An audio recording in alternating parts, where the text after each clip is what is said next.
Hello, welcome back to All for United WFC. You asked for it. We said we'd do a show if the demand was there in the comments, which there was on Monday night, to dissect more into the Man City game and why we are struggling in big games this season. So you can see I've got Charlie and Jess, two people who wasn't on the panel on Monday. Charlie just missed us by a few hours on Monday night show. So we got these two on to obviously talk about that. We're going to start with that, obviously get their thoughts on the game, and then we are going to dive in a bit more, obviously, into the games against the top three this season. Well, you may as well say top four, because we lost to Liverpool as well. We've not even beaten them in the league this season either. So we could incorporate them maybe into it.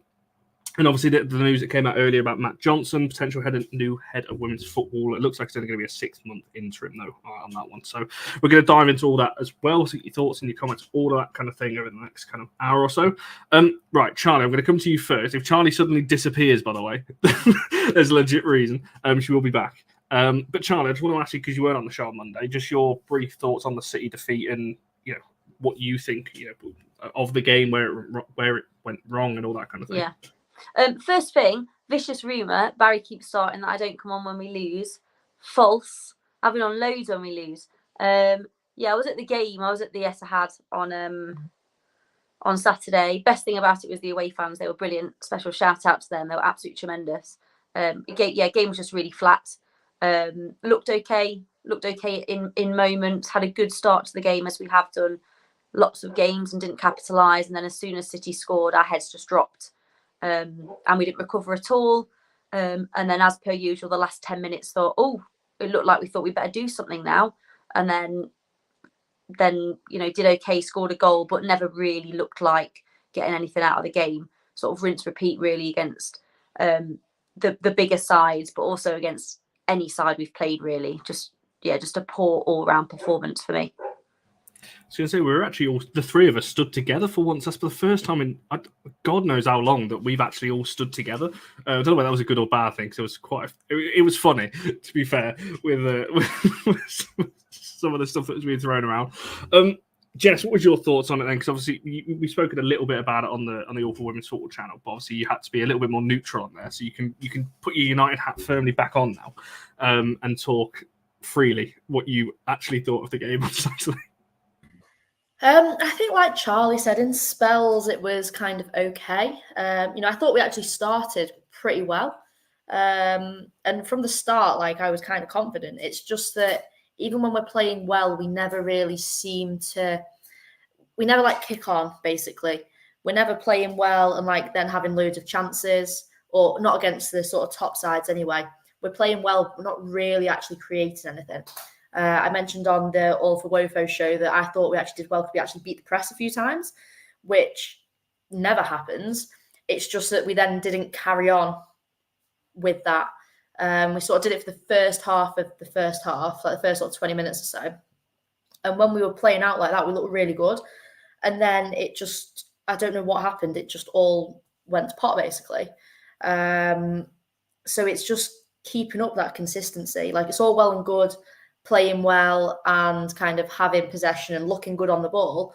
But I don't even think, I know we had some chances, but there wasn't really anything in that period of time when we were playing well that I would have said was a solid chance that we were unlucky to miss or anything like that. I think that's the thing, isn't it? Because when I watched it back in full, I was it felt we were better in it. No, let me rephrase that. It probably felt better in the ground live than it actually was watching it back, as you said. I don't think we created loads. We didn't really test Keating all that much. It just probably felt better because we actually had the ball. And as you said, we actually beat the press for once, which, we stopped doing that after 25, 30 minutes trying to play it out from the back, and all of a sudden, that's when the nerves started coming through, and we started doing all of that shenanigans at the back, and letting them off the hook, so to speak. And so you raise a point. We're going to get onto this, obviously, talking a little bit about how we start games and don't seem to kick on, because that's not just against the big three, to be fair. We could say that against pretty much anyone this season. I just want to go back to a comment towards the start. It is a rumour. It's not been signed or anything like that yet. Like I said, don't expect to hear anything before the end of the season. I wouldn't have thought. But there's obviously overwhelming. I think in the chat, everyone is saying, let's hope that's not true. Let's see when we get closer to the end of the season, I think, on that one.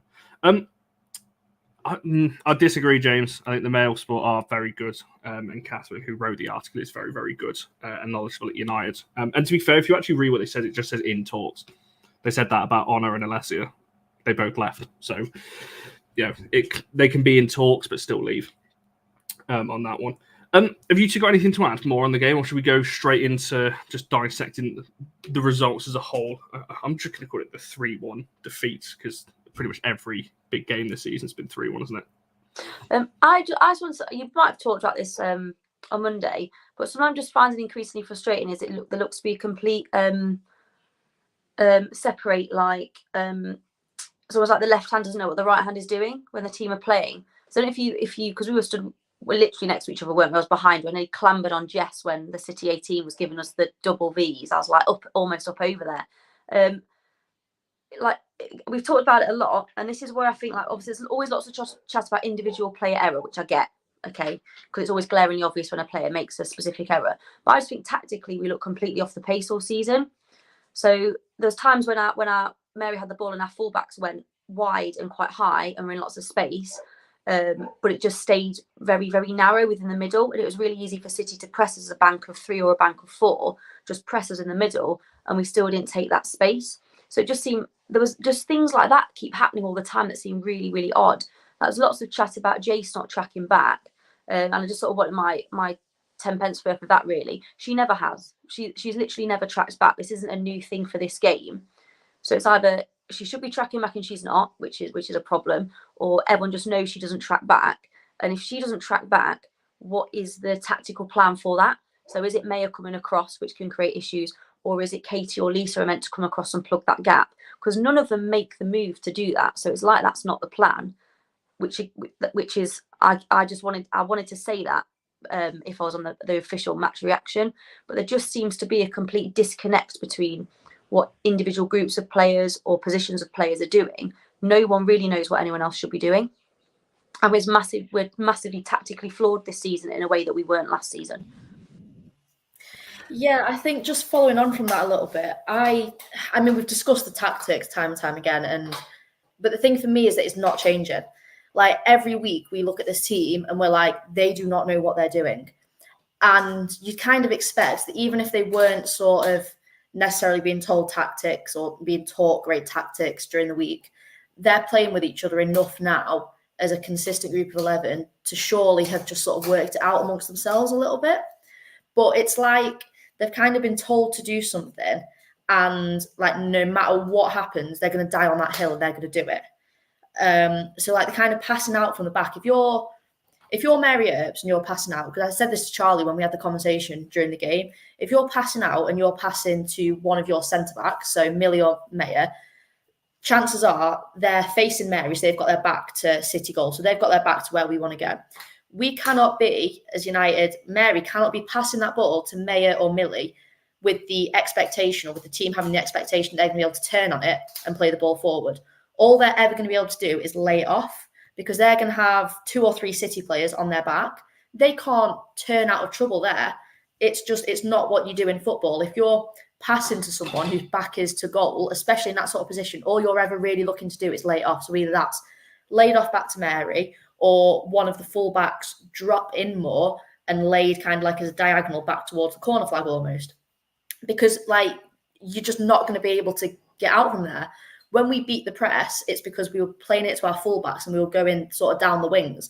It is so hard, almost impossible really, to beat the press through the middle, unless you're going to cut out the centre-backs and go straight to someone like Zelem, who can kind of take it on the half turn, who is hopefully in that situation would have created space.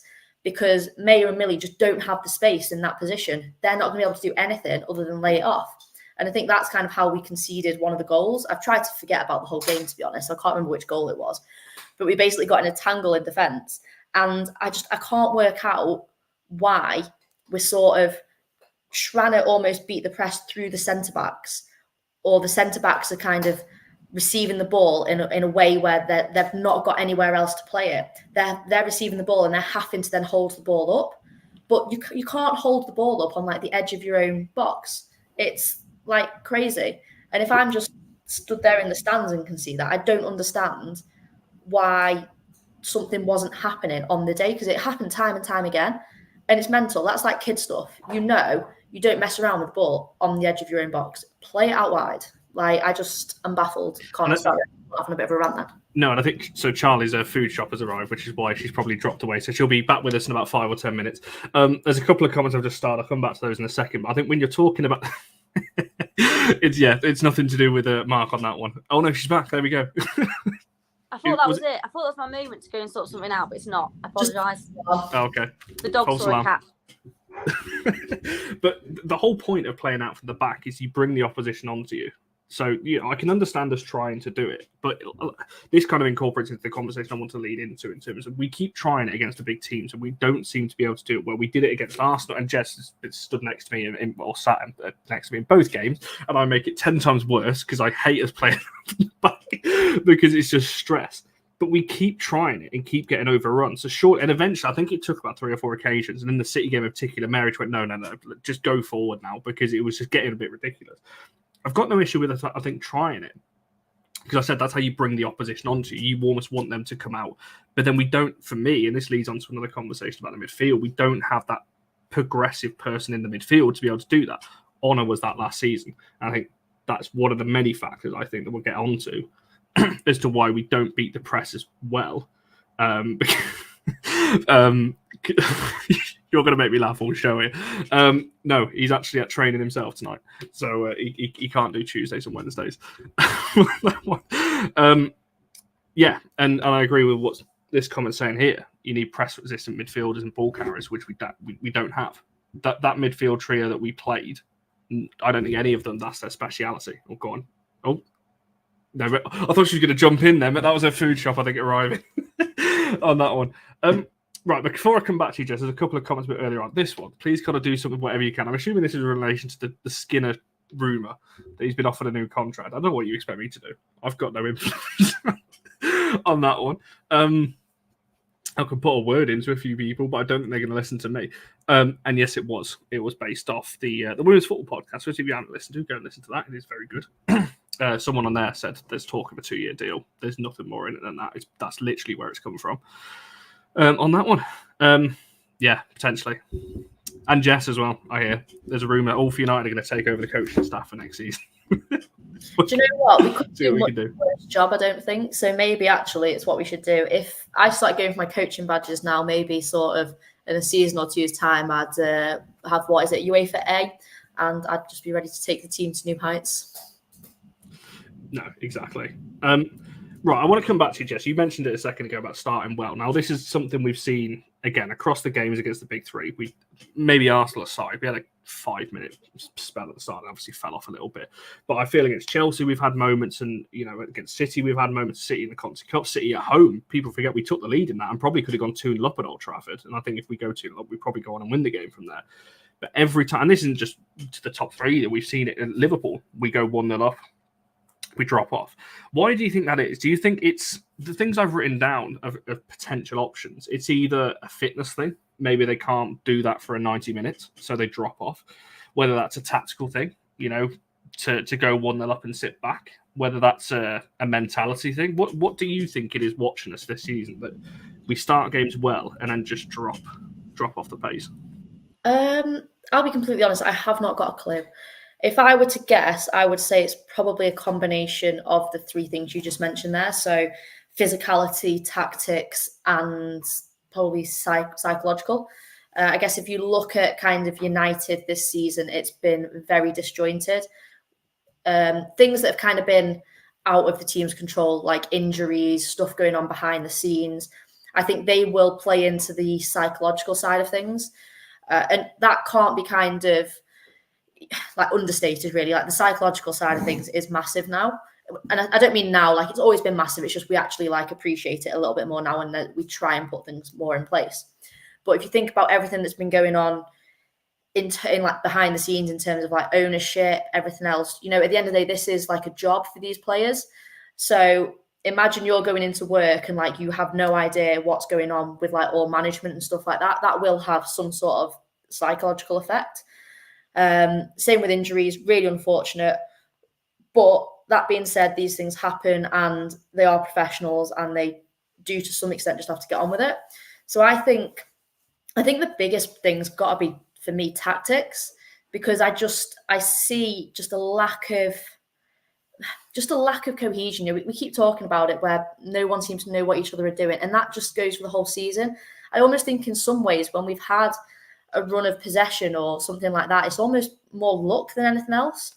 You know, in a game of football, naturally at different times in the game, you know, either side for the most part is going to kind of attack or be defending. It's just the better teams are able to like withstand that pressure. So for example, when we played City, like we said, in the ground, it seemed like we had some good chances, but all City needed to do really is sit back and kind of absorb that pressure. We never really gave them too much to really worry about.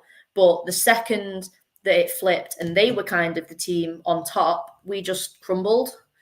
And it's as soon as we have to absorb any kind of pressure that we see this drop off. If we just happen to have a good run of play, then that's great. But as soon as we start having like an increase in pressure, as soon as the team we're playing start seeing more possession, that is when I notice a turning point for us. And to be honest, some of these results have actually kind of flattered us a little bit. You know, 3-1 against Arsenal. If you'd have said to me at half-time in the Arsenal game, it's going to end 3-1, I would have happily have taken that, because we were thinking like, God, this is going to be like 6, because we were awful. When it actually finished 3-1, I think that made it seem like the game was closer than it actually was, because I did not feel in that game that we had any real chances at all. And kind of similar with the City game, once they got on top, I was thinking, God, this could be like 4 or 5 there. So again, 3-1 in some ways, it kind of flatters us. But for me, it's just about this absorbing pressure. We just can't do it. We really struggle to kind of make our own kind of luck, make our own chances, which last season isn't something we struggled with. We were able to kind of go against the run of play and bag scrappy goals if we needed to, just to get a bit of confidence. So I don't know. I don't really have an answer for you, Connor, because I just think it's so many things. But I think ultimately it's got to be down to tactics. Yeah, I think there's a number of things, as you mentioned there. I think, you know, there's Ema's talking about the body language, and I agree. I think as soon as we go a goal down, we said this in the ground, you know, me, Jess and Rob, you can see it straight away. That's why we conceded. Obviously, I know it got ruled out, but that's why the ball at the back of the net again about a minute later, because the body language just goes. It's the same against Arsenal. It's the same. To be fair, Chelsea's the only one, believe it or not, the toughest one where I felt actually more in the game. You know, we were out of it against City, we were out of it against Arsenal. But I actually felt with Chelsea, we were there. And actually compete. Oh God, I've left on my own here. This feels even weird. I'm just talking to myself now. While I'm doing that, while Jess is sorting the dog out, I'll come to a comment, Michael. So I've just sent this to Barry for you. So I'm sure on Friday's show when he's back on, he's going to appreciate that. I thought that was a brilliant comment. And Truth, I see you comment about being overplayed. I want to come back to that in just a second when we talk a little bit about the midfield as well, on all that front. There's a lot of chat in the chat talking about injuries. Now, maybe this is me sounding like no sympathy, but I'm with you. To me, injuries happen in the squad. We've got to be able to deal with it. And I would argue the players that have got injured have not exactly weren't like to me, it was just more for depth. I think when you're looking at the injury, obviously Gabby George, she did start the season, but that was Blundell out on the right-hand side, and Riviere was always going to take that right-hand side back and Blundell on the left. Miyazawa obviously started a couple of early games in the season, brilliant player, but you know, when you've got the likes of Ladley, Arsenal, Tooney, Zelem, and so on, it was always going to be tough there. And then you're looking at the other players, Emma Watson, ridiculously talented, but you know, still really young. Jess Simpson was not even at United anyway. So I think I don't like this whole injuries thing. I think you only have to look at Arsenal last season. They were decimated by injuries, still got to the semi-final of the Champions League, still pushed on into the top 3 in the league. It's not an excuse for me to keep going back to injuries that have hampered us. They have, to a point, but I don't think they're the main factor. Charlie, now you're back. The original question was why we start well and drop off. Like I said, there's potentially a couple of factors, whether that's fitness or tactics or mentality. What do you think it is? Right, a quick apology there. I got my shopping in, and then I came upstairs, and then my son ran upstairs and said the dog's just been sick on the new rug. And I did, for a moment, contemplate leaving it, but then I just couldn't leave it. So I've just been sorting this out. I think tactically, we aren't able to react to what the opposition do. So we potentially plan to face the opposition in a certain way with a particular game plan, and when it is not that, we aren't able to adapt. Now, this may have been mentioned already, but my husband Pete, he's been to a few games with me. When I come home a lot this year and moan and I'm miserable, he says, well, like, you've got really good players, shouldn't they just be playing better? Okay, now, there's a couple of things I don't buy into. One of them is that I don't buy into the fact that all of a sudden this playing squad is crap. I don't buy into that. So that extreme. I also don't buy into the extreme that they are blameless. However, the way I think about it is this, because I try and think about it as my own profession. We could employ at my school a really, really, really good teacher. Really good results every year, we know that. However, if we bung them into one of our classrooms and we haven't communicated effectively what our teaching and learning strategy is, what the behaviour for learning policies are, what you do when a student does this, what you do when someone's disruptive, what you do when the unexpected happens, they won't perform at their maximum capability. And that's what I think is happening here. So you could have a really good group of players, but I just think at times, a lot of the time actually, it genuinely looks like 11 individuals and they don't know what to do when certain things happen. So when a team presses you high, they don't know what to do. And I can't imagine none of these things are coached ever, because otherwise what are they doing in training? But I feel like the communication is ineffective. And again, that's just me assuming from the outside. I have no idea really. But I just think, I look at them and I think tactically they look devoid of ideas. Our team at times, they don't know what to do. And you can be amazing, you can be brilliant, but if you haven't been coached well enough, you don't know what the processes are, what the systems are, what you should do at certain points. If someone's dragged out wide, which player comes in to plug that gap? If you're being pressed in a particular direction by the opposition, so if they're pressing you centrally, so they're pressing your centre backs and your goalkeeper, what do you do to work with that? I just feel like we're devoid of ideas, and that has got to be a tactical coaching thing for me. And again, I'm not saying the players are blameless. I was really annoyed when Jace didn't track back. I was really annoyed about that as an individual error. I was really annoyed when Zelem got bundled off the ball for the third goal. That really annoyed me. Individual errors will happen. They happen all the time. They happen with Chelsea. Barcelona occasionally have individual playing errors. But tactically, we look inadequate, and not just against PSG, Chelsea, Arsenal, City, which I'm not just going to accept as, oh, they're just better than us. You can still play with a compactness, with a game plan, with a system to try and stop their strengths. We look like this against everyone. We look like this against Southampton. We looked really poor. Okay. The only times we haven't looked like this are against Everton, and I hope I'm not jinxing that now, and Newcastle. I think we just don't look. We look fraught and frantic, like we don't know what to do. And then I wonder if the last 10 minutes, 10 or 15 minutes in my head, I'm like, maybe they've just gone, do you know what? Sod it. We're just going to go for it here. That's like a player mentality. I don't know. But something isn't right, in my opinion, isn't translating from the training pitch to the players that they can then apply in a game situation. I don't know if that answers your question. No, it does. Well, you can see it, and I think, you know, when you're talking about like just, I hate this narrative of City, Arsenal, Chelsea just better than us. Well, no, well maybe they are. Well, they are factually this season, yes. But I think the players we've got, and that's why I think the disappointment comes from. But it's like you said, it's not just against. I know that's what the title of the show is, and talking about the big games, but it's not just been against them.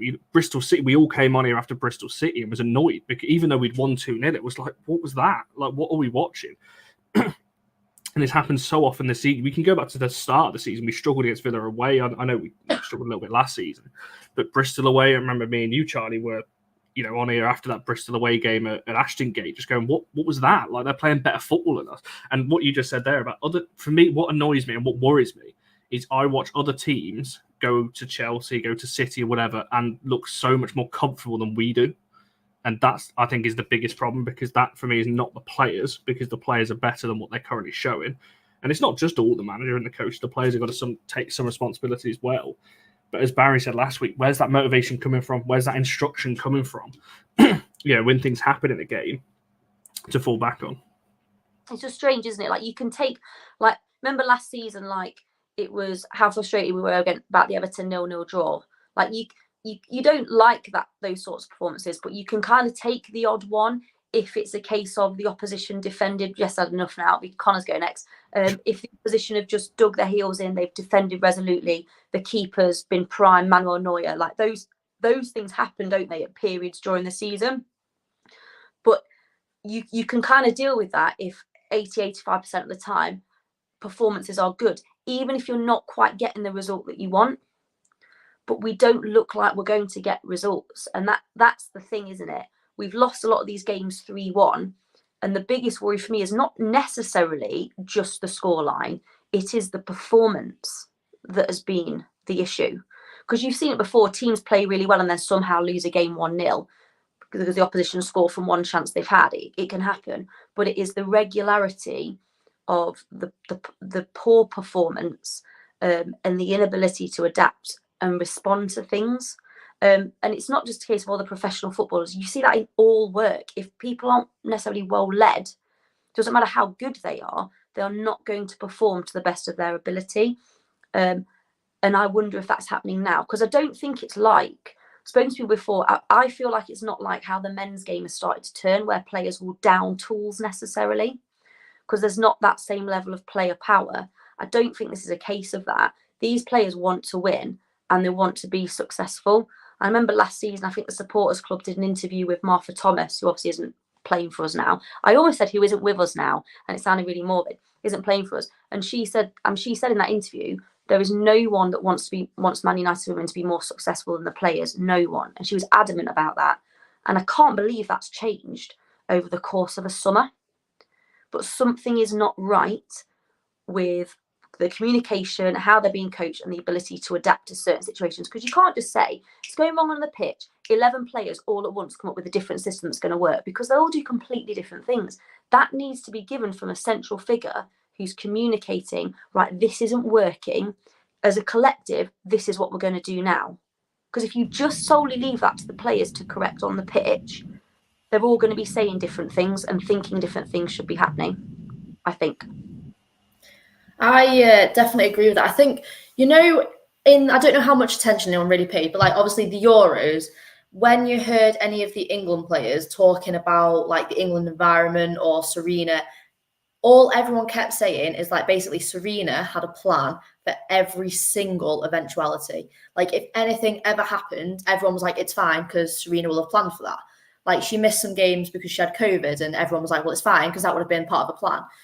When Spain scored against us in the quarters, I think it was, everyone was like, it's fine. Serena would have planned for in case this happened. And like, no matter what happened, everyone just said, well, it's fine because that will have been considered. I just don't think that's ever happened. I don't think we ever have a consideration for anything. It's just, okay, this is a game of football. You're going to go out and play like this. So in the week, I imagine they look at the team we're playing against and they go, okay, they're probably going to line up like this. So we're going to line up like this. But then if our opposition don't line up like that, or they have subs or anything else has happened, it just doesn't seem like we ever change our game plan. Like we are dying on that hill. We have set up a certain way and that is not going to change. And I think that's kind of a big difference. And again, it ties into what you were saying about last year. The players all had belief in the system in the same way that like the England players all basically believed in what the sort of setup was for the Lionesses, because they trusted in the fact that things have been considered. And if there was like something bad happened, or if something happened that they weren't expecting, like it's fine because the coach actually could adapt or already kind of had it in the back of the mind that this could happen. And I just don't think that anyone at United is thinking like that. We're always just, I don't even think we're putting out fires as they kind of occur. We're just not changing the system for what we're facing. And that's like lower than Sunday league level. Do you know what I mean? Like I might turn up when I was playing on a weekend and they'd just throw out what was maybe the best 11. There wouldn't really be much consideration for who we're playing. But there's just no changes really being made. We never change formation during the game, for example. Other teams, if say their opposition came out and were lined up differently to what they'd expect, they'd potentially adapt if something wasn't working. We don't change things if things aren't working. It is literally like we're just running on hopes and dreams, basically. And I don't know how you really fix that. Yeah, like that comment says, literally no contingency plans. We literally have plan A, and that is it. And we barely have a plan A from the looks of it. You've kind of led me on nicely into my kind of next points surrounding all this in terms of, not changing things and very much the same as last season. There's a couple of comments talking about substitutions as well. But I want to bring this comment. Obviously, Sandel said this a while ago. Also, by not protecting midfield, there's no space for competitions that builds a comfort zone for players as they know that they won't be dropped.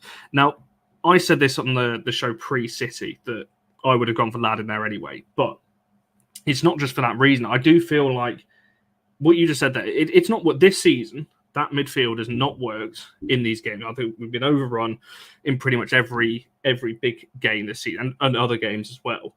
But it's been the same thing every single time. And to me, if it's not working, I don't know this. My speculation is that Mark trusts that and only that and just doesn't want to variate from it. And that's a problem. Because I think if you've got other players that could potentially do better in those positions in those games, I don't know. So, Charlie, on that kind of midfield conversation, just looking at that for a second, do you think that is maybe a factor that there's some players in that midfield? I'll name them, Zelem and Toon in particular, that are pretty much nailed on, every single week, regardless of what kind of form they're in. And maybe there is, options there that we should be trying in other games to potentially change it, especially like this season where it's not been working. And the thing is, we'll never know. You never know until it's tried, do you? But there is a lack of desire to try that and to try and make some of those changes. I would say though that at the moment the players are clearly finding things difficult. So you want people in there. I think for any faults that Katie Zelem might have, and I know lots of people are really cross at her for playing every game, although she doesn't pick the team, across at her for playing every game. I think she does front up and she takes responsibility, and I think the players respect her. And your captain doesn't always have to be your best player. However, I do also agree that there are areas in the pitch where the combinations of players at the moment aren't working. That I don't think that's solely the midfield, but I think the midfield is a clear talking point because I think it's probably one of the few areas of the pitch that he hasn't maybe tinkered with a little bit this season and could perhaps do with looking at. There was a couple of games where I thought where Zelem, Toon and Nelson played really well together, and I thought, oh, we might be onto something here. But again, it's just sporadic. It's just at certain points.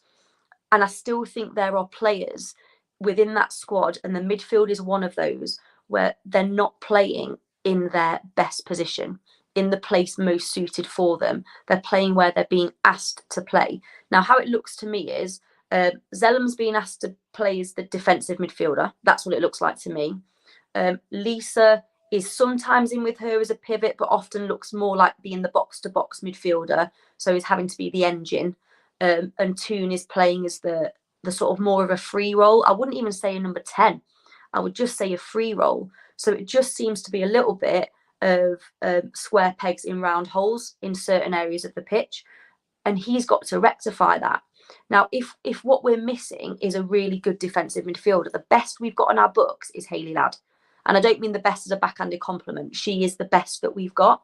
And we are being run through, but wide and through the middle as well.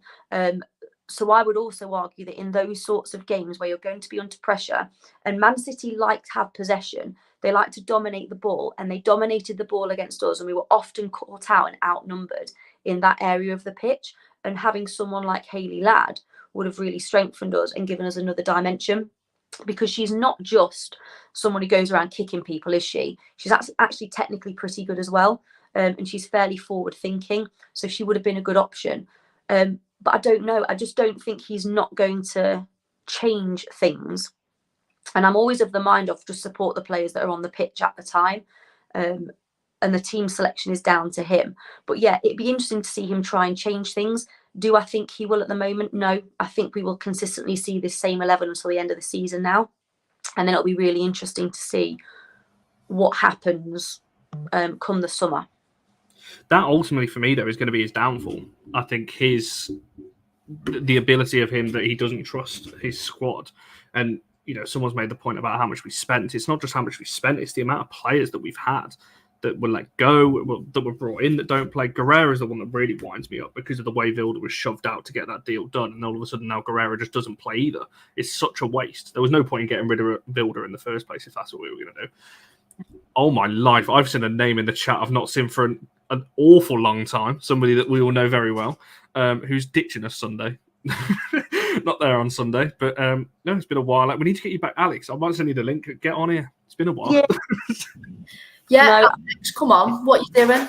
Honestly, I have never seen anyone tweet as much as Alex and not be around for any of these shows.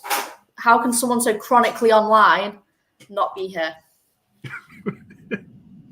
Exactly. There you go. There's your call out, Alex. We'll get you on a show soon. But yeah, I agree with you. I think, when you're talking about Zelem in particular, I've said this all season, she's playing in a position for me that is not her best one. And I think you've got a load of players vying for the same position. Can I say one thing? There is one thing I want to bring up with regards to Katie Zelem, because there's always, and it's right. So she is. Don't know what happened there. We'll never know. Wait there. You're still with us, chat. Oh, here we go.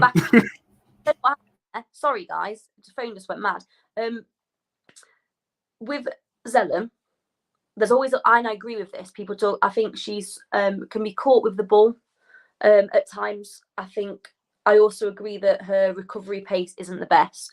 But something I will say, and I won't be silenced on this by comments about that people like to make to try and silence us about friends with parents and all that crap that happens. It's a load of rubbish. What I will say is, and you two are welcome to disagree, at the game on Saturday, there were times when 2 or 3 City midfielders were running at our back line, and the only player really beyond our back four that was busting a gut to get back there and try and support was her. So yes, her recovery pace might not be the best, and people bring that up a lot, but she was the only one in that midfield trio for the majority of that game busting a gut to get back and try and put a tackle in and stop an attack. But again, I think the spotlight is on her because she's playing completely out of position. And I think when you think about it like that, the job she's doing is actually really good. It'd be like saying to me, Charlie, you're a maths teacher, just pop along and teach physics. Yes, there's some similarities there because there's maths, but I'm not going to be as good. I'm not a physics teacher, I'm a maths teacher. And the fact is she's being asked to play in that position. She's turned up every week. She's leading the team as best she can in a really difficult situation at the moment. I'm going around in circles here, but I just don't like the fact that there seems to be this approach of, in some areas of the fan base, she's the problem. She's the only problem. If she's the only problem that we've got, we shouldn't be being turned over by Liverpool. We shouldn't be being held to a draw by Leicester City if she's the only problem that we've got, in my opinion. No, I agree. And I don't think it's like you said, she didn't pick the team. It's not her fault, week in, week out. But I think when you've got, it's not just her. Like someone mentioned Ella Toon earlier on. I think that whatever midfield we've put out, and it's why I don't go in on individuals, because I agree with what you said right at the start. I think whatever team we'd put out, we could go for a Guerrero, Lisa Nelson, Hayley Ladd midfield, and I still think it would be poor because the setup is just, for me, just isn't there to dominate games and to win games like we did last season. Jess, I'll throw it back over to yourself in terms of while you're throwing things at the door. I keep seeing you pick that ball up and throw it into the corner. Sorry, it really is chaos in this household as per usual. Sorry, Connor, please continue with your question. I can't remember what the question was, but it was something about the midfield and not changing it, because you brought up the point about Skinner not changing things this season tactically on the pitch. The big area of that, most fans would say, is the midfield. Yeah. So last season, I don't have any beef with him not changing the midfield if things are going well. So last season, people kept crying out for subs, and I was like, why? Because we're winning. Again, I'll just use the Lionesses as an example. That squad did not change, and we won a European Championship. So I have no beef with squads not being changed. But this season especially, where we are, we're not going to go up. Sorry, we're not going to win anything. Like, we're not going to qualify for anything, let's face it. We've got the FA Cup left, that's about it. We're not going to go down. So if I was Skinner, I would actually be using this time to do some squad rotation. And again, with like Irene, I just don't get it. Yes, I'm down for that. Like we buy these players, and I'm like, why? Like, is Skinner not making this choice? Is he not selecting these players? And then I hear him saying like, oh, it takes a while to integrate. No, honey, it doesn't really if you choose the right players. Because otherwise, basically at the start of every season would just be pure chaos for every single team. Because every single team is going to be buying in players. So if none of us could ever integrate, then the seasons would be wild. And to be honest, even if that was the case, and we'd all just still be in the same position, every single team would be in the same position. I'm just, I don't really get it. We have got the players in the midfield. Again, we've touched on injuries. I know we have sort of been plagued a little bit, but for me, in a game against the top four, when we're being kind of overrun through the middle, you've got to play someone like Hayley Ladd. Putting Zell there is just completely, well, it's not fair on her, for one, because she's the one that's getting all the stick, and you're not getting the best out of her. So kind of what's the point? It's forcing this system all the time instead of making changes. And again, I don't mind that if this system's working, but it's not. Every week we're seeing that it's not. Even against the kind of lower down teams, who, yes, we're beating, we're not really seeing particularly great football. There's just too many inconsistencies. So I don't know. I just think some changes have got to happen, and we do have other players. So why not actually test something else out and throw some other players on there? Because honestly, what is the worst that is going to happen at this point? We can't really play any worse. We've done absolutely awful against other top four sides, like truly, truly terrible. So we really, something drastic needs to change. It's not like we've been unlucky and just a little bit bad. Something big needs to change. So why not just start launching people into different positions? It's like the whole, like, not playing Maya at right back. Like, she came to us as a right back, and the aversion against putting her at right back, it's like Skinner will rearrange the entire team so that Maya still stays in centre back. And like just that alone to me kind of sums up United as a kind of entity, that we have someone who can play right back, but we will literally move 3 other people around so she still doesn't have to. Yeah, Gemma at left back. Like, I don't understand it. And it's like, again, it's like dying on this hill. Like, he has made this decision, so that's it. He's sticking with it. And now he can never back down. He can never play Maya at right back. To me, it's fantastic. You've got a player who came to you as a right back, but has done phenomenally as a centre back.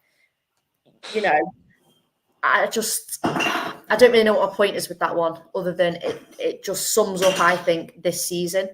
But it's really how we don't play people well. I think we should.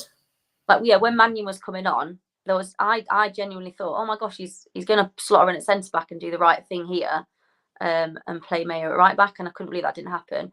And also, you mentioned it about a minute ago, but the whole thing about Irene Guerrero is just baffling. And that's also every season. So women's players often sign, like, if you like, mostly it's like 2-year contracts, isn't it? On the whole, it's still around that amount. And if it's taking a player a full season to learn a style of play like this World Cup winner we've got in our squad, well, by the January of the next window, she's organising a contract with some other team because she doesn't play for you, just as she's apparently understood the system. I find that baffling. And what makes it worse is, like, Macaro, whatever her name is, and Ramirez pop on for Chelsea first game of the season, bang a goal in. And I know they're world-class players, but Guerrero's I know she wasn't playing every minute, but she's been in a Spanish World Cup winning squad, and she can't learn our style of play. Well, I'm not being funny, but it feels like not many of them know what our style of play is, so you might as well give her a chance anyway and pop her in. But I agree, this season's done right. We're not getting relegated. We're not getting Champions League. It's all about the FA Cup. And to be honest, in the women's game, 4th or 11th doesn't really matter because there's not much prize money. Look how noble he looks. I was just about to say that. How like Really noble. If we were wondering why it sounds like my house is being destroyed, is because the dog is booting round a bone, like a chewy stuffed bone thing on the hard floor in the kitchen. I think he would be a good footballer. a couple of shouts. DM left back. Yeah, I have tried. Unfortunately, he is a male dog though, so although he's quite girly at times, so we could sneak him in the team maybe. Not interested, yeah, not looking at us. What I will say next season though, like obviously if Clinton comes back, God I hope she does, and Emma Watson, who I think is going to be a superstar, if by Christmas they've not kicked a ball, what are we doing? Like, what are we doing? Get Grace Clinton on a 3-year contract. She pulled up trees in the Championship, smashing it for Tottenham. Like, they look so much worse when she's not on the pitch. And when we played quite well against them. Do you remember? Beat them 4-0 at their place. She wasn't on the pitch and they missed her. And yeah. But this is the problem. Like someone mentioned in the chat earlier, all of the names that we... Alex, you're gonna get it in a minute. But the amount of players that he's bought, and he repeatedly says are not ready, they're not, they haven't adapted to the style, and I'm gonna have to come off the comments a second because I keep laughing otherwise. And I think that's the problem. The amount of players that he keeps buying is saying that not ready, they're not adapted, and all that kind of thing. Yet we see them go elsewhere and they tear it up, and I think that's my big problem. And I think when it comes to Clinton and Watson and so on next season, well, I fear the worst, to be honest. I think one goes and one just rots on our bench because can you get Emily's if Skinner is still around? Can you get Emily's the most recent one? Oh yeah. When I said season done, I meant the league. If we somehow win the FA Cup, I will ugly cry. Like there'll be Blair Witch, like snot bubbles. Oh, it'd be really, really ugly. But yeah, that'd be phenomenal. That's a brilliant comment, to be fair. I rate that. I really like that one. Yeah, I like that. So yeah, and I think this is the problem when we're looking at, and I will reiterate as well that I always go in on Skinner on these shows in recent weeks. It's not just him. There's 2 other assistant coaches there in Charlotte and Dan, who I don't think are up to the level either. It's not just Mark. Obviously, the buck stop was him. He's the manager and everything else. But I think the whole coaching level for me has gone down since Martin leaving, and obviously players moving on as well. Is that? Oh, it is a dog. I thought that was a cat to start with. That dog looks different on my phone. I've got the show on mute behind me so I can see the comments. Anton, it looks like a little Saint Bernard on my laptop, but on there it looks like some sort of husky type Labrador. I don't quite know what that is. How weird. Anyway, got more hair. Yeah, lots more. On that one, you've put this a few times about the new manager is the manager from Benfica. What do you know, George? George Oliver. Aren't they playing Lyon tonight? Are they? Haven't they? They've just lost Benfica. I'm sure they have. I may have just made that up. I'm sure they've just lost to Lyon, but there we are. But there's a few managers potentially that will be on the cards as we get into the summer. A couple of other questions that I want to ask. Obviously, everyone talks, and it's in the title. It's not in the title actually, but like I put it on the tweet earlier. What is the difference between this season and last season? So, I would love to see that. We need to get there now. Just if we get there, you can't just pick the maid if we get there. She's going to America, so it's fine. She can get away with it. Doesn't matter if you get a stadium ban if you're not in the country anymore. So honestly, it would be such a miracle if we do get there that I might be joining Alex for the pitch invasion.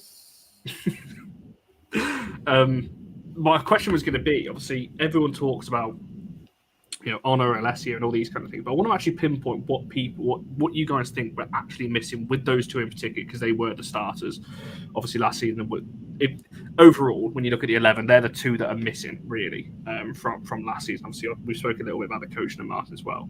But Charlie, what do you think it is with those two in particular we're actually missing? A lot of people talk about Honours, the way she drove us up the pitch, the way she progressed us forward, and Russo, it's more kind of a holder play and things like that. Do you think it is those two things that we're lacking this season? Yeah, I think with Honour, I have like a YouTube playlist that's just United Women last year, just all the highlights of every game that we always won. And you see it, she's almost impossible to tackle as well. So you could give her, May could give her the ball in a really difficult situation and she would take a player on and she would either outmuscle them and come away with the ball anyway, or she would just skip past them. So we always had that outlet, didn't we?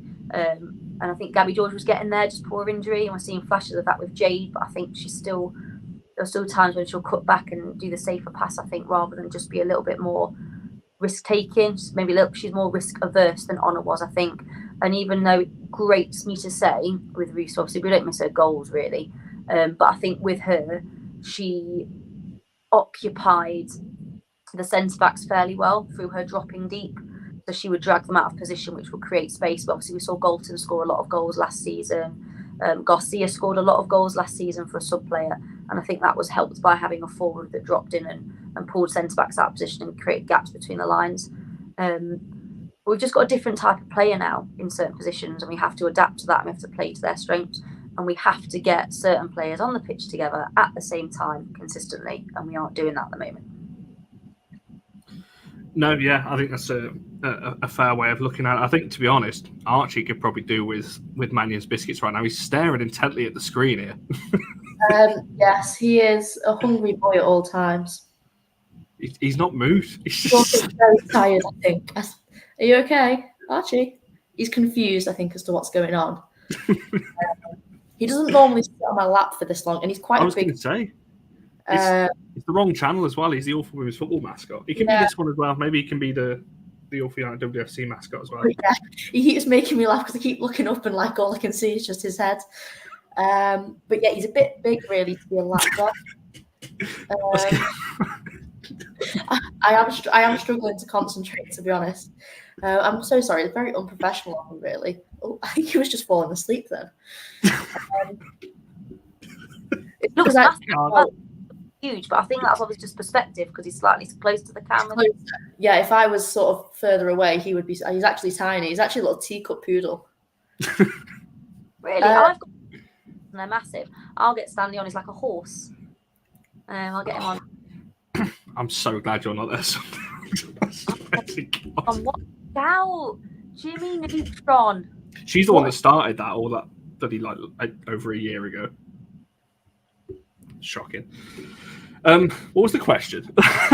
Oh, Jess, Honour and Alessia. Obviously, they're the two that have come out of the 11. Yes. Do you think it is that simple that it's? I can't look. I can't look at you. You know what the question is anyway. Honour and Alessia is what we're missing with those. Sorry, I can't keep it together. Yes. I think Honour is the bigger miss because she offered so much going forward in terms of assists and things like that as well. And I think he's fallen asleep. I'm sorry. Yeah, I think she just offered so much going forward as well as kind of defensively. And that's where we're struggling, kind of going from that transitional phase from defence up the pitch. I'm going to have to put him down on the floor in a minute. No, that comment. I'll bring it up because Connor has vanished. I think it was this one here that has just sent me. So sorry, everyone. Yeah, Honour, huge miss, ridiculous. And the thing is, you can never actually replace her. You know, she is, in my opinion, and in a lot of people's opinion, I think probably the best player in the world in her position. So she's kind of not replaceable. Archie agrees. See, I think Russo, in terms of her goal scoring ability, I think replaceable fine. I think we've replaced that. But I think, like we've already discussed, she offered a lot more in terms of movement. I also think that the way she played offered a lot more fluidity with our front four. I think I spoke about it quite a lot last season. Like anyone could kind of be there to score a goal. And I think a lot of it was just that she interchanged with other players so well, whether that was sort of the striker, Tooney as playing like a number 10 or either of the wingers. I think she was just able to kind of drift and everyone just seemed to, I think also everyone knew what they were doing. Sorry, he's fallen down. Okay, he's had enough now. Everyone kind of knew what they were doing. And if one player, so say if Russo dropped in, Tooney would then take that as kind of an opportunity to maybe push forward and she'd sort of become the number 9. Same, she'd drift out wide and kind of help the wingers and help sort of progress the ball forward in that way. So I think she offered a lot in terms of attacking opportunities, let's say, and chance creation, even if she wasn't the one to kind of score, she did offer quite a lot in terms of movement and creation of chances. So I think both of those players have been big misses. That being said, you know, we knew Honor, I think especially, was going to go probably from the start of last season. So things should have been started to get in place then to kind of fix that, or like fix that gap, or, you know, prepare for how are we going to adjust our playing style out from the back. Same with Russo. Whilst I think that she was fantastic at that job she did, that I think is a job that should theoretically be easy to replicate by another player who just understands our system and how we play. Or we just change the way we move forward slightly. Sorry, we change the way we create our chances. So whilst I think Russo, in terms of her movement, is a miss, we should have been able to train someone up to kind of replicate that. That is the point of player recruitment and for training. And even if you said that that player that you brought in to sort of replace her, that she didn't know what she was doing straight away, we're nearly in April. So basically we're nearly at the end of the season. I think by now you could have taught a player what your tactics are and what your expectations are in terms of movement through the thirds. Because quite honestly, I could probably have that nailed in a couple of weeks. And I can be a bit slow when it comes to remembering anything. So, you know. Yeah, you made some really good points there, considering I was just absolutely, I couldn't stop laughing. I do apologise. There was a couple of comments as well. The dog has now taken himself off and is down on his blanket. He has literally had enough now. Because that's shocking. Because it's not. I will not accept that one. And Emily backed you up, which I thought, I can't be having this. But Alex, 2.0, is that your next career, Jess? If United carry on their current trajectory, I will not want to talk about them anymore or associate with them. So yes, I will absolutely be retiring from AFU, and Archie and I will be taking our talents to Britain's Got Talent or whatever it is. And you know what? He does know quite a lot of tricks, to be fair. I have trained him quite well. He can do all sorts. If I say Megs, he will run through my legs. So I've taught him all the important things. There we go. Maybe that's a show at the end of the season. Maybe get something in on that. Archie just having fun.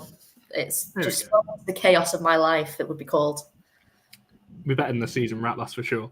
So Michael made a comment a bit earlier on, which is something else I just wanted to mention, because when we were talking about players that Mark Skinner's bringing in, not playing, and that kind of thing, talking about not wrong about the level of coaching, one thing I've learned is there are 5 people in the chain of command who can stop and transfer my questions to ask some of these players forcing it. Now, this is something we've questioned, over the last kind of couple of years, really, in terms of who is buying the players, because, I mean, Mark definitely has a say in them, but I also do think, to me, even if Mark, let's just say Mark has not had any say on any of the players he's bought, the players he's been given are still a lot better than what they should be doing now. And I think any top-tier manager would be able to adapt to the players that he has been given and make them perform better than they are.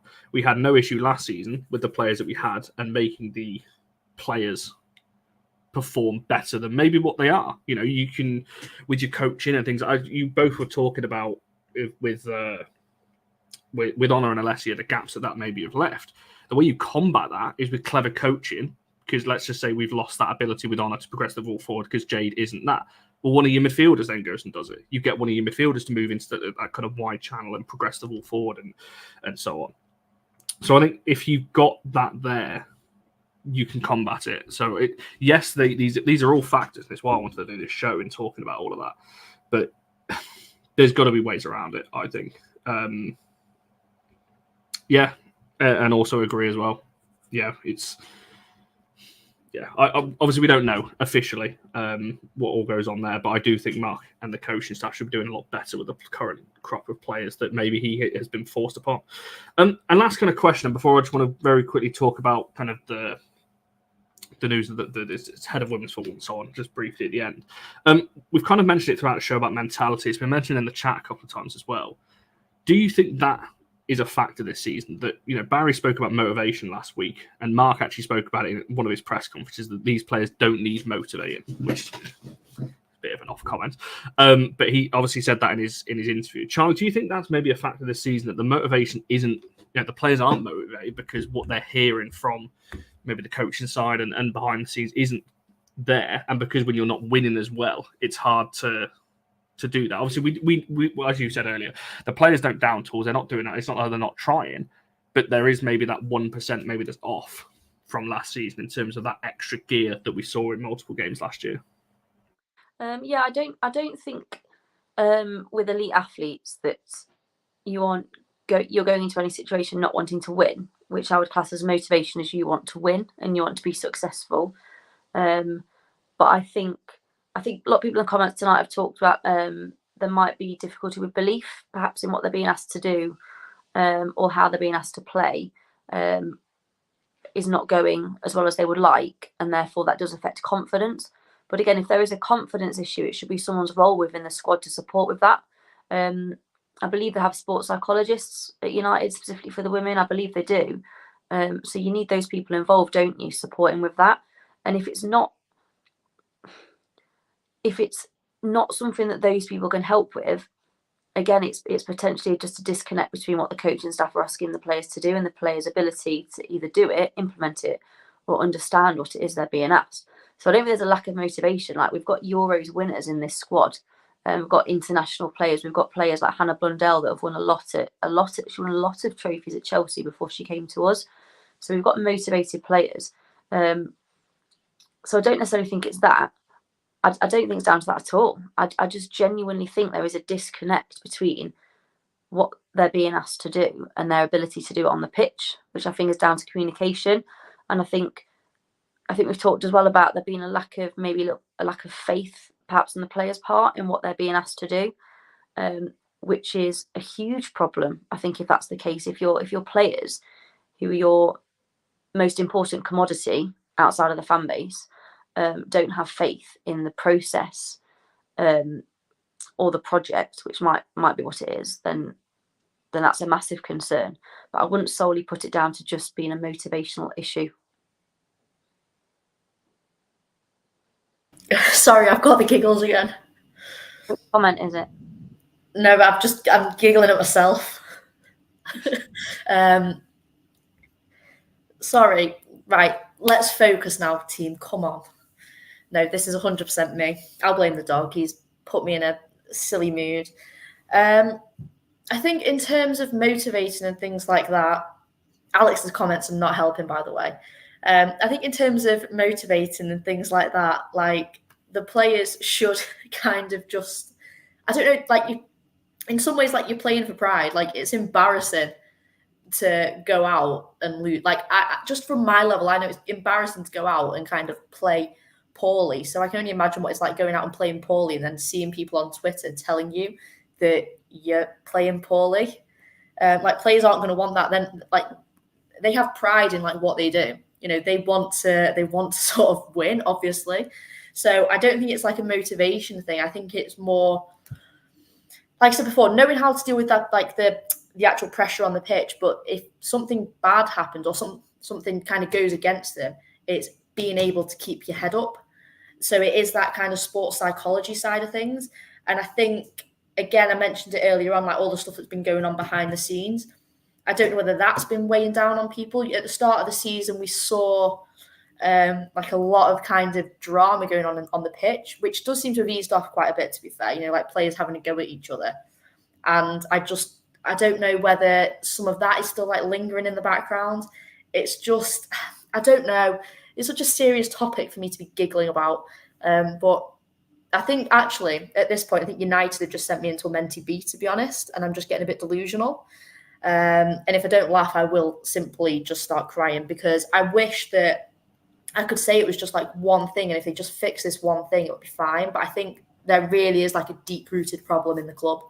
I think for the issue to have been going on for this long, it's just not good, and I just want them to fix it, because it's really stressing me out now, to be honest. I really apologise to any new viewers that have come over. I would just like to say it's not entirely my fault. We have some funny people in the comments, in all fairness. You've all been top tier tonight in the comments. It's been great, because some people are so like keeping it really serious, and I really respect that. And you got some people like Michael and Alex who are just completely seriously. If I don't laugh, I'll cry. So I don't mind it. Oh, but yes, we are professional over here.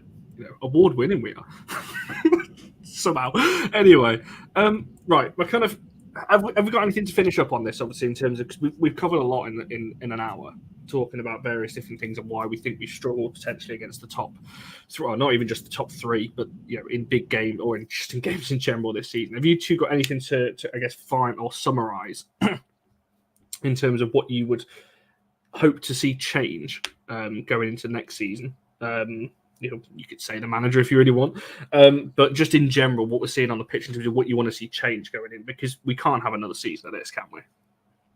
I'll go to you, Charlie, first on that one. Sorry, I know you probably didn't want to go first on that one.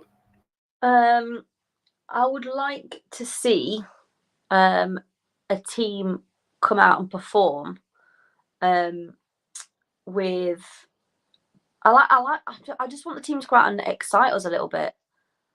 And play, just be a little bit gung ho. Just, I don't know, be less risk averse and take more risks. We did that a lot last season. We weren't risk averse last season. We tried things and we experimented, and we were like free scoring all the time.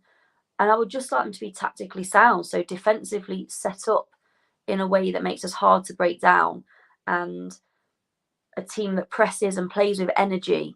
And I know it all sounds a little bit like buzzwords, doesn't it? But that's what I want. Just a little bit of risk taking, a little bit of energy, just good tactical display. And a lot of that does come down to, I think, the coaching setup. And I think that's what's going to have to be looked at. No, Jess, and for yourself?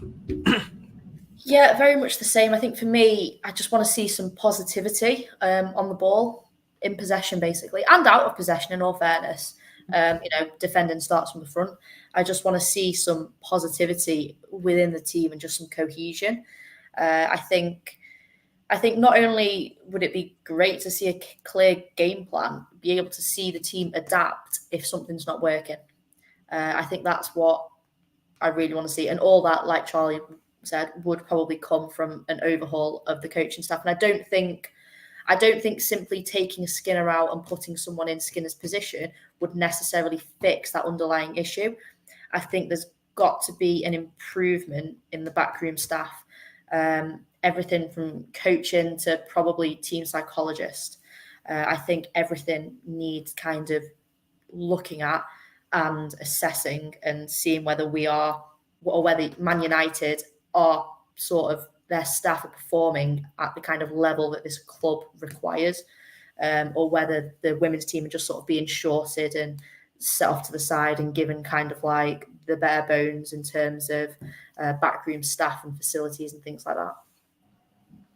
No, for sure. And Simon makes a good point there. Look at the amount. This is something we spoke on a couple of match reactions now. And we're talking about the amount of coaches on the sideline that, are they already singing the same hymn sheet? And on multiple occasions, I've noticed this a few times, especially at City, actually. The players went over, and a couple of them went to speak to Mark, some went to Charlotte, some went to Wilco, and so on.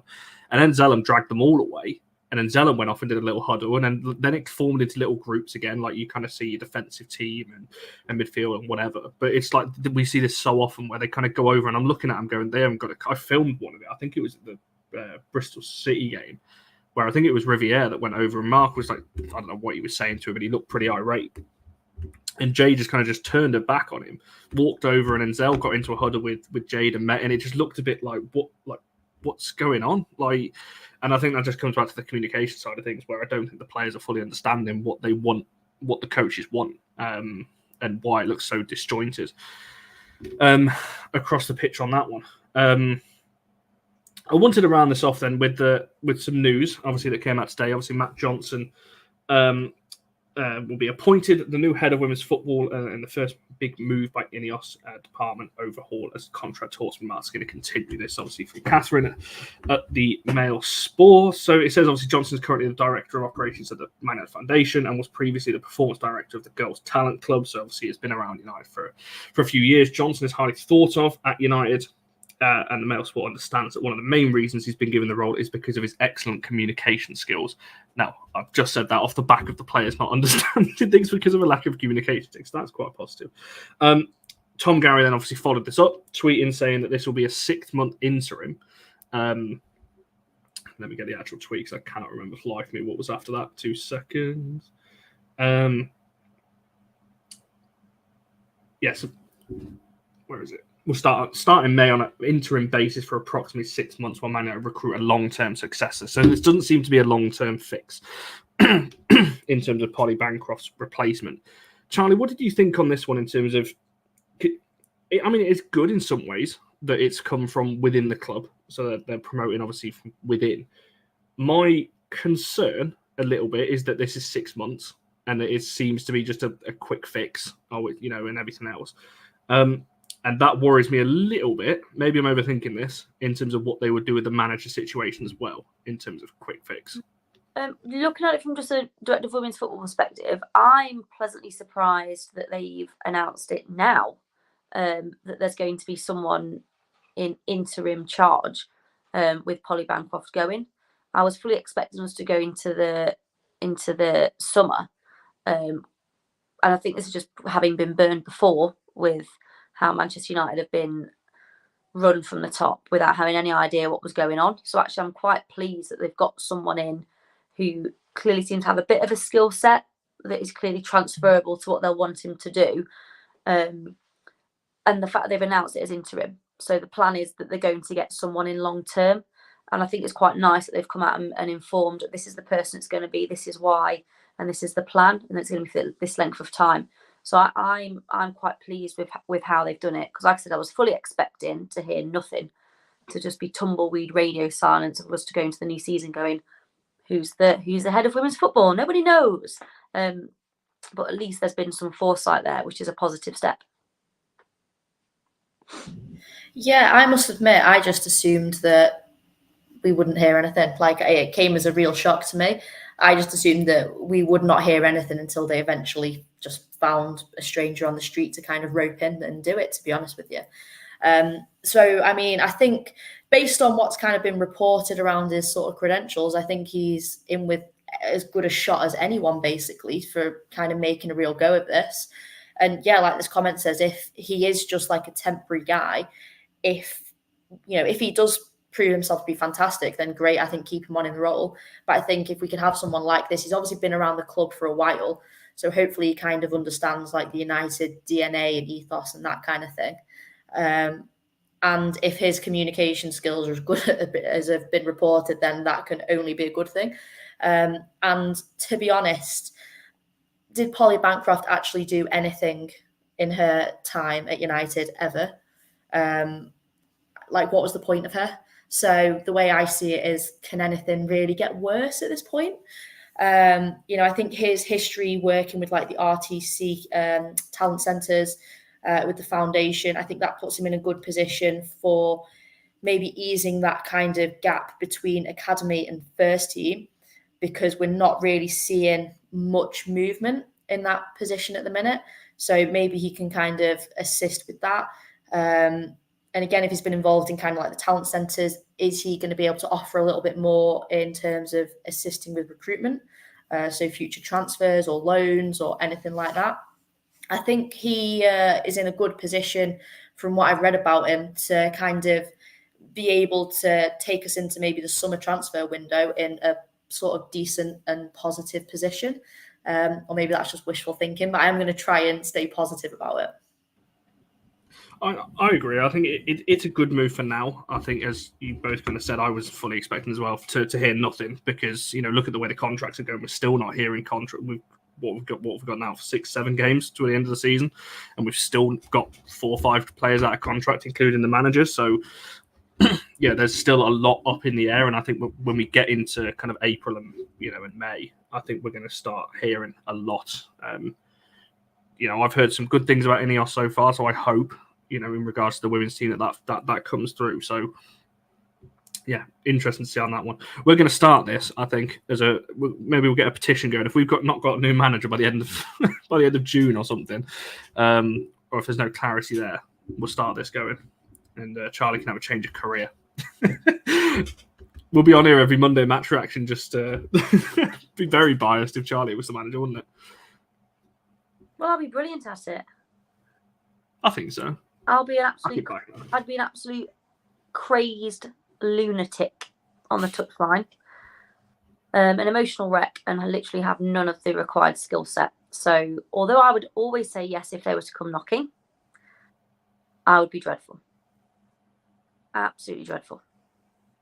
I don't know. You'd probably get some wins. I think I'll back you to get some wins. Or do it very quickly then. It's just a straightforward question. Will's going to be here at the start of next season. Who wants to stick their neck out of line on this one? Well, I was expecting you to ask me anyway, like normal. No, I don't think so. No, I don't think he will. I don't think so, but I do think he might be able to win them over if we won the FA Cup. And he spoke well to them potentially. I don't know. So we'll see. Assuming that's if Charlie was in charge. Is that what you're referring to there? And no, Amara, that's one of the reasons we're looking to wrap this one up. Albeit it's a dead game anyway. Chelsea are already through. You don't need to watch that. Like boring. Yeah, exactly. They're already 3-0 up anyway, so not tonight. They're 3-0 up on aggregate. So yeah, we're wrapping it up now for you, Amara, so you can go off and watch the rest of Chelsea versus Ajax. And Leon did actually win 4-1 earlier. So if anyone's interested in the Champions League, that's how much they won by in the end. Jorge in the chat will be happy about well, really wants the Benfica coach, doesn't he? So I think you've put that quite a few times.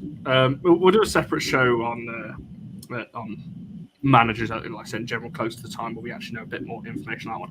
Oh, Highland wants us to. I completely forgot about this. And yes, good point to mention. Last thing before we go, thoughts on Mayer being dropped by England, not even in the under-23 squad. Ridiculous, a travesty, and no, just no. Look, the thing that winds me up about it isn't necessarily her not being picked. It's when the manager who's picking the squad says they're going to pick players playing regularly for their club and then doesn't do that. Okay? That, for me, is the biggest annoyance. And if I was Mayor Letizier, that would be winding me up. I'd be on the phone going, hang on, get your calculator out and let's toss up how many minutes I've played and how many minutes some of these absolute imposters have played. That's what I'd be asking. Load of rubbish, innit? Yeah. I agree. Come out and talk rubbish like that. Especially because Serena's openly said she sees Mayer as obviously the right back option. Well, there's only really Lucy brought it. Exactly. Right back for Austria. She was really good. Player was right back. It's just bizarre. We think she's a really good right back. Okay, so pick her to play at right back. What's your problem? It's just absolutely nuts. Like, it's not like she's never picked a player who doesn't play in their position, in a different position. Rachel Daly played at left back. She's a striker. She played at left back for an entire tournament that England won, might I add. So don't understand it for that. That's where I am on the spectrum anyway. That sort of stuff. Can't cope with that. Because you said one thing and they've done another. Absolutely bonkers. No, I agree, and I think, yeah, I hope so. And I think, someone just made the point as well that, from a United point of view, it gives her a bit of a rest as well. High Center gives her a bit of a rest, and obviously the first game back after the internationals is Chelsea in the semi-final, so be freshly ready for that one. So yeah, I'm not massively fussed, but I would be frustrated if I was her, because I don't think she's not done any worse than those that have been picked over her. So, and also, yeah, if it's I don't know, it's one of those. There was a very quick question a second ago. I don't know whether you're joking or not in terms of what about Clinton getting the call over Zelem. I mean, yeah, she should have. I don't know what, that's not a slight on Zelem. She's just not been as good as Clinton in recent weeks, months. So I'd feel that's a pretty straightforward one. There's a couple of question marks over some of the players in there, but I don't think that's one of them. And also, forgot actually, Millie Turner's still in there. And obviously Mayer's the only one that's come out. So, yeah, credit to Millie. She gets to enjoy a few more games with England, so fair play to her on that one. Right, we'll wrap it up there. We've got a couple of, nice therapy sessions. No worries at all. We said we'd do this on Monday because we felt like we'd only just scratched the surface, and to be fair, we could have gone on for another hour on this one as well. Kevin asked, is there going to be a preview show on Friday? Yes, there is. So, obviously, talking about Everton in a bit more detail. Hopefully we can get Peter back on for that one. So we'll be discussing Everton and hopefully how we can beat them and get a win before the international break.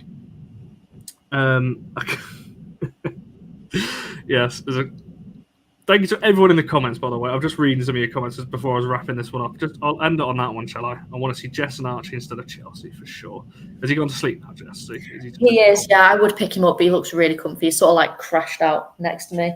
I say he looks comfy, actually. He doesn't. His head's sort of but whatever. If he's happy, I'm happy. Guest host as well. Literally, like I said, we said before we launched the All for Women's Football channel that he was the mascot of that channel, and now he's made a full-on appearance over here. It's the first. He was here for a long time as well. He really wanted to be a part of it.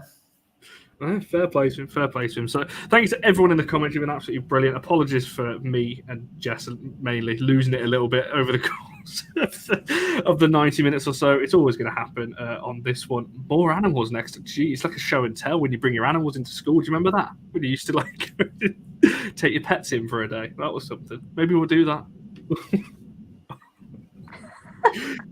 I can't. Anyway, we'll wrap this one up. Like the video, subscribe, all that kind of stuff. We'll see you in about 48 hours Friday night. Cheers all.